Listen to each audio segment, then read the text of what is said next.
Minister Payet, thank you very much for coming for this interview.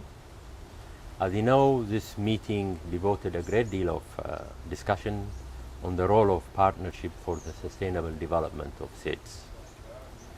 Mr. Minister, can you give us 2 examples of partnership that would be relevant at the global level and also very specific to the AIMS region for consideration for the upcoming meeting?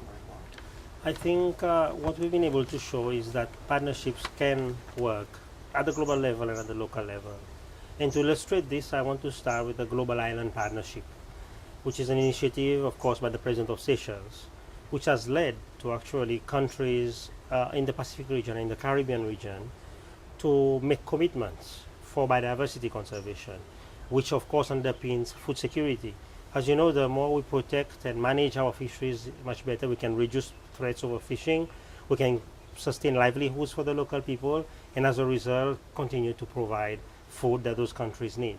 So in a sense, a global partnership creates the momentum, creates the leadership, and creates the commitment together with the private sector, together with international organizations, for them to come together, provide the resources, provide the capacity for them to implement concrete action on the ground. And this is where I think we can showcase the impact of the Global Island Partnership, or GLISPA.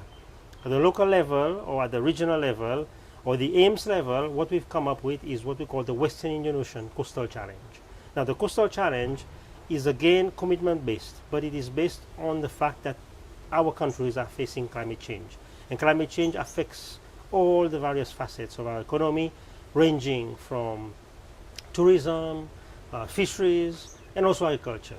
So through an adaptation challenge or a coastal challenge, we hope to, as a region, as the AIMS region, to put in place a number of key actions on the ground in those countries, supported by political commitment, supported by a trust fund, and supported by technical support to address and meet some of the challenges that those islands in the AIMS group face as far as climate change impacts is concerned on the economy, on the local people, and of course on the health and livelihood of the people that live on those islands. Thank you, Mr. Payet. On possible strategies and policies more specifically tuned to AIMS region, do you see a need for that, Mr. Minister? Well, of course, but the issue with the AIMS region is that countries are so different, and they all have their different specificities and also level of development. We have some countries that are graduating, some countries who graduated, some countries who are still LDCs, some countries which are still addressing the Millennium Development Goals in its entirety. So it is different policies. But one thing that has come out of such a conference that we've had here today is that we need to have clear governance mechanisms, integrated governance mechanisms, proper management of natural resources, and proper systems in place for capacity building and for implementation of sustainable development.